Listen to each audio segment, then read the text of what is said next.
was diagnosed in 2005 with major depression, and for a number of years, 10 years I guess, I was treated unsuccessfully. Treatment resistant was what they told me was happening. Until recently, I was in and out of hospital during that 10 years, and recently I was diagnosed with bipolar and had some more time in and out of hospital in the last 5 or 6 months. And how did they find the change in the diagnosis, or what sort of? I was, I had to go back into hospital because I was having some trouble, and by changing doses and following the reaction of those changes, he was able to decipher that it was bipolar, added to the fact that I had been so hard to treat previously, which is also another Yeah. Okay.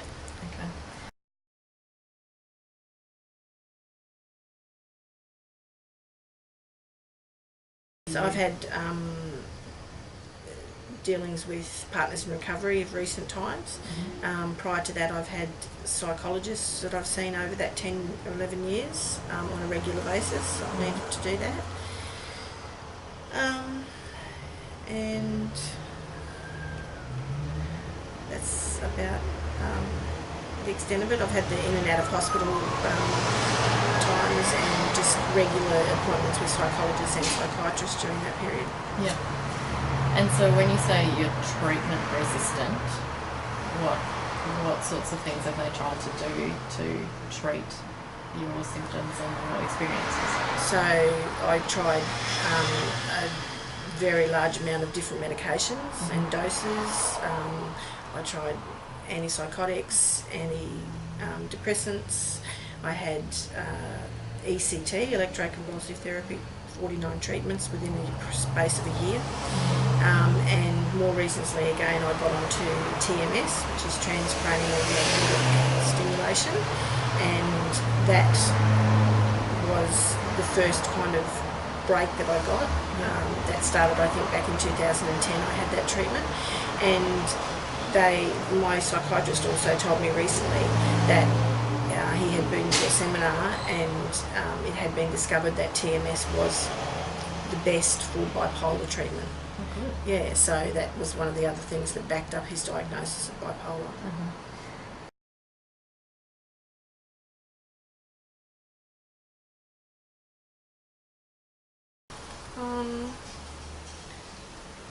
I've been very happy with the help that I've got from my psychiatrist and the psychologist that I've had over time, and I've found that keeping up with those appointments was very important. I guess the only thing in hindsight is that it's been an expensive exercise. The psychiatrist's very expensive, and however mine has recently agreed to bulk bill me, so that's been a big plus. That makes it a lot easier for me. And I guess the other thing that I didn't mention before was I've done a lot of CBT, cognitive behaviour therapy, and that's also been something that's been very helpful to me over the years. Yeah. And so have you been able to access the public health system for mental health treatment, or have you done it another way? I've done it another way. I've done it privately. Yep. Why was that? Because from where I was being treated by my psychiatrist, everything was pointing in that direction, I guess. He suggested psychologists. The first one that I saw was on his recommendation, and then I moved from Brisbane to the Gold Coast and had to source another one myself. But I haven't heard particularly good things about the public system either, so I've been quite fortunate to be able to have health cover and be able to access the private hospitals that I have been. When I first had TMS in 2010, there was one machine in Queensland, and it was at the Strathpine Pine Rivers Hospital that I actually went to. It was the only one. And now Belmont Hospital, which is where I go, also has a machine there. So there's just 2 in Queensland. So if you weren't able to access the private system, you wouldn't have been able to I have wouldn't that have been able to successful have that, treatment. no. Yeah, okay. So that's obviously a big part of Sure. your recovery. Yeah, for Yep. sure.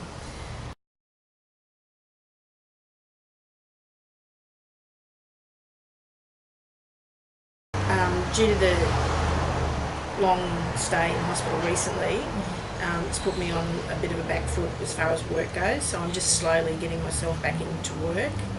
I'm trying really hard to get into some more activities outside of home because I spend too much time at home alone. Yeah. So I'm working hard on that. I've joined a gym recently and trying to just get myself back in there, and I'm doing work just small amounts, small shifts for just a few days a week just to get myself back into the swing of things because it was it's pretty exhausting after being in and out of hospital for such a long period. I didn't really expect it, but I do feel like it's something I'm going to have to do slowly. Yep. So work, what about social outings or? Yeah, I've had a couple of friends that have been there the whole time as well. They visited me regularly in hospital, and we go out and have a coffee, or they come over here for a coffee, and we tried, they've been really good with things like that to keep me involved. Yeah, so that's been good. Cool.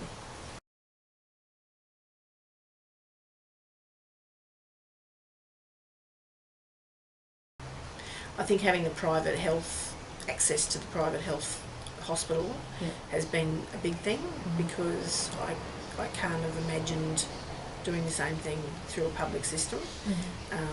There's no pressure to get you out of there in a hurry if you need more time to be in there and that kind of thing, so that's always beneficial. I've had a lot of good support, so that's been really good.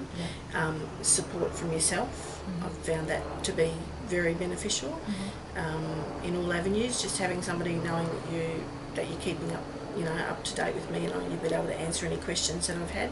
I've found that to be a really big support. Yep. And so what sort of things have assisted your recovery in terms of partners in recovery? What sort of assistance or what sort of help or what sort of... Well, you've given me some help with my application for DSP and supported me with that. There's been financial support, which has been a big part of making my life, I don't like to say easier, but making it, I'm not sure what the word is, taking that pressure off me when the financial situations have come up can be a big part of me being unwell, and you've alleviated a lot of that at the times when you've been able to help me financially. I've had help with bills, car registration, and some rent sometimes when I've been out of action. More so just recently when I was in hospital for a long stint and I wasn't able to supplement my income with a wage. My rent got behind, and I had letters saying that they were going to ask me to leave. So you were able to help me with that, which was a really huge one. And also some help with my vehicle. I had unroadworthy tyres on my car, and you helped me with some car things as well, which was great.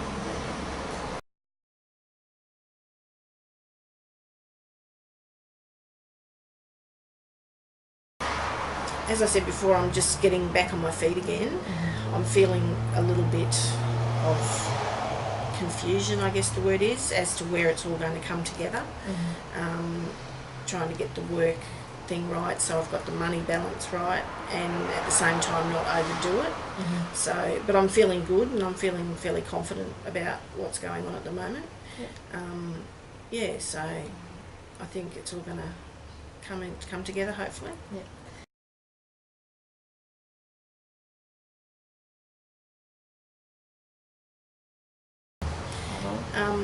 Well, I have a great deal of respect for yourself, Michelle, and for Partners in Recovery. You helped me with directing me to all the right places when I needed help through other departments. When I very first met up with you, and you've been giving me ongoing support, and the financial part of it is one side. Obviously, that's something that I'm very grateful for. Yeah. But just the support that I've had from you and the assistance that you've been able to give me and the guidance as to which avenues to go to, and you've always followed up on what you've helped me with, and I really truly appreciate that.